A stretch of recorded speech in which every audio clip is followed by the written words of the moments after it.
상상해보세요. 평범했던 어느 날 집에 돌아왔더니 현관 앞에 낯선 상자가 놓여 있습니다. 철수에게도 그런 일이 벌어졌죠.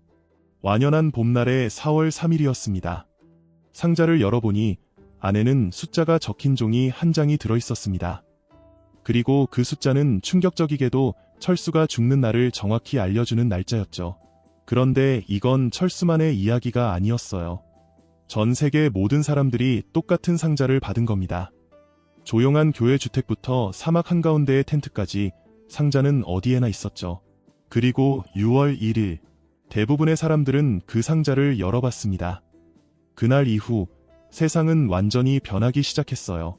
12월 31일이 되었을 때 사람들은 이미 이 새로운 현실에 적응해버렸습니다. 숫자가 나타나기 전 사람들은 이렇게 믿었어요. 건강하게 먹고 운동도 열심히 하고 뭐든 최선을 다하면 원하는 삶을 살 수 있다. 오래 살고 행복하게 살고 번영할 수 있다. 그런데 이제 이 모든 믿음은 잔인하고 맛없는 농담처럼 느껴졌습니다. 누군가는 자신의 남은 시간이 많다는 사실을 알고 안도했습니다. 80대, 90대까지 살 수 있다는 희망에 기뻐했죠. 하지만 다른 사람들은 달랐습니다. 그들에게 남은 시간은 너무도 짧았습니다. 몇 년, 몇 달, 심지어 몇 주밖에 없었던 거예요. 불행히도 철수도 그중 한 사람이었습니다. 사람들은 이렇게 나뉘어 있었지만 모두가 한 가지 공통점을 느꼈습니다. 바로 죽음이 그 어느 때보다도 더 현실적인 존재로 다가왔다는 것이었죠. 숫자가 나타나기 전 우리는 죽음을 어떻게든 외면하며 살아왔습니다. 죽음은 늘 멀리 있는 것처럼 느껴졌죠. 그래서 묘지는 우리가 사는 곳에서 한참 떨어진 곳에 두었고 죽음에 대해 얘기할 때도 돌려 말하곤 했습니다. 그분이 편히 가셨다 같은 말로요. 사람들은 죽음을 피하기 위해 온갖 방법을 찾아 헤맸습니다. 건강 가이드, 전문가 조언, 장수에 도움이 된다는 제품들까지 어떻게든 더 오래 살기 위해 발버둥 쳤죠. 그렇게 죽음은 우리의 머릿속 가장 깊고 어두운 구석에 숨어버리곤 했습니다. 그런데 이제는 다릅니다. 죽음은 더 이상 희미하거나 모호한 존재가 아니에요. 그저 먼 어딘가에 있는 게 아니라 너무나도 선명하고 구체적인 모습으로 우리 앞에 나타났습니다. 그리고 숫자가 크든 작든 사람들은 이 새로운 현실을 받아들이며 서로 다른 방식으로 살아가기 시작했습니다. 첫 번째 부류는 모른 척하기를 선택한 사람들입니다. 이들은 숫자를 믿지 않아요. 아니, 정확히 말하면 절대 믿으려 하지 않죠. 그들에게 숫자는 그냥 거대한 사기극일 뿐입니다. 마치 음모론을 믿는 사람들처럼 이건 비밀스러운 정부기관이 사람들을 통제하려고 만든 속임수야 라고 생각하죠. 이들은 삶이 무의미하다거나 아무런 가치가 없다는 믿음을 완강히 거부합니다. 그래서 숫자든 죽음이든 그런 건 생각도 하지 않은 채 평소처럼 살아갑니다. 심지어 어떤 사람들은 상자를 열어보는 것조차 거부합니다. 상자를 열지 않고 숫자도 보지 않은 채 숫자가 나타나기 전의 삶을 그대로 유지하는 거죠. 어쩌면 이들이야말로 세상에서 가장 운이 좋은 사람들, 아니면 가장 정신적으로 건강한 사람들일지도 모르겠네요. 하지만 모두가 이렇게 무지 속에서 안정을 찾는 건 아닙니다. 두 번째 부류는 즐거움을 삶의 중심에 둔 사람들입니다. 그리스 철학자인 에피쿠로스의 말처럼 이들은 순간의 즐거움과 행복을 최우선으로 삼으며 살아가죠. 삶의 희망이 사라진 것처럼 보일 수도 있어요. 하지만 이들은 오히려 더 명확한 눈으로 매 순간을 붙잡습니다. 우리가 흔히 한 번뿐인 인생, 즐기면서 살아야지 라고 말하곤 하잖아요. 그런데 숫자가 나타난 뒤 이 흔한 말이 단순한 클리셔가 아니라 삶을 이끌어주는 철학이 되어버렸습니다. 이들은 삶에서 불필요한 것들을 과감히 덜어냅니다. 직장을 그만두고 집을 팔기도 하고 더 많은 친구를 만들고 사랑하는 사람들과 시간을 보냅니다. 가족들과 함께하는 소중한 순간들을 늘려가죠.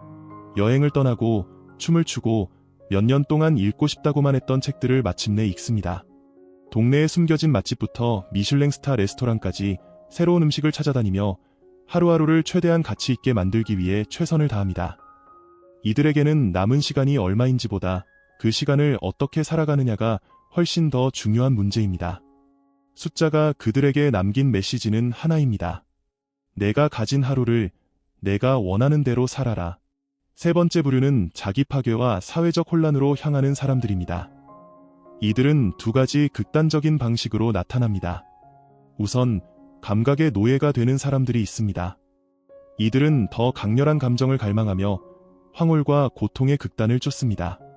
끝없는 탐욕, 끝없는 쾌락 추구, 폭식, 방탕, 중독 속에 자신을 던져버립니다. 그들의 논리는 단순합니다. 어차피 죽을 날이 정해져 있다면 두려워할 이유가 없잖아? 또 다른 한편으로는 분노와 원망에 사로잡혀 자신만의 정의를 추구하는 파괴의 대행자가 됩니다. 이들은 자신의 고통을 세상에 새기고 싶어 합니다. 그들은 좌절했고 미칠 듯한 무기력감에 사로잡혀 폭력을 행사합니다. 이렇게 망가져버린 세상이라면 나만 고통받을 이유가 없어. 폭탄을 터뜨리고 강도질을 하고 살인을 저지릅니다. 세상을 망가뜨리는 행위로 가득 찬 삶을 살아가죠. 어차피 자신은 죽을 날이 정해져 있다는 걸 알기에 그들은 스스로의 고통을 세상에 강요합니다. 두 방식 모두 결국은 같은 곳에 도달합니다. 자기 자신이나 타인을 파괴하는 행위를 통해 무의미함에 맞서는 것입니다. 네 번째 부류는 비참함 속에 갇혀 살아가는 사람들입니다. 이들은 인생이 그저 잔인한 농담이라는 걸 알고 있어요. 자신들이 언젠가 곧 죽을 운명이라는 것도 잘 알고 있죠. 하지만 그렇다고 끝낼 용기는 없고 그렇다고 이 삶을 온전히 받아들이기엔 너무 무기력합니다. 그저 그 중간 어딘가에 멈춰 서 있는 거죠. 이들의 하루는 최소한의 노력으로 채워집니다. 세상과 점점 멀어지며 스스로를 철저히 고립시킵니다. 아침에 눈을 떠 작은 슬픈 한 끼를 먹고 짧고 지루한 오락거리를 보며 하루를 보냅니다. 그리고 다시 침대에 눕습니다. 늘 혼자입니다. 어둡고 좁은 공간 안에서 말이죠. 그리고 이들이 할 수 있는 건 기다리는 것뿐입니다. 그저 하루가 끝나길 기다립니다. 그리고 또 다음 날이 오면 똑같은 하루를 반복하죠.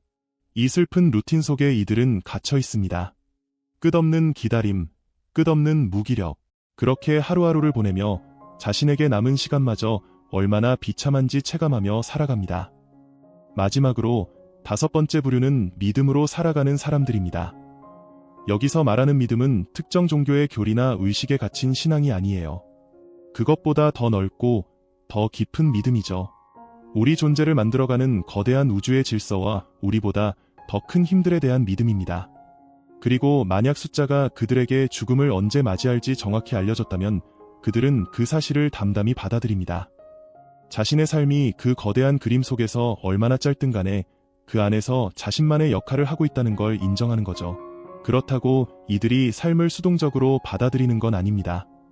오히려 남은 날들에 더 분명한 목적과 희망을 부여합니다. 누군가는 사랑과 연민, 그리고 일상의 소박함 속에서 믿음을 찾습니다. 작고 평범한 순간들이야말로 진정한 의미를 지닌다고 느끼는 거죠. 또 다른 누군가는 과학에 희망을 걸어요. 언젠가 우리가 이 모든 것의 이유를 찾아낼 거라고 믿습니다. 지금까지 아무도 가보지 못했던 곳까지 나아가 우리가 왜 존재하는지, 이 숫자가 왜 나타났는지 밝혀낼 수 있을 거라고 확신합니다. 이들은 이렇게 생각합니다. 미래가 아무리 짧든 길든 결국 그것은 희망을 가진 사람들의 것이라고요. 왜냐하면 결국 희망이야말로 우리를 살아가게 하는 힘이니까요. 숫자는 그냥 숫자일 뿐일까요? 아니면 우리가 피할 수 없는 죽음의 그림자일까요? 우리는 모두 언젠가 끝을 맞이합니다.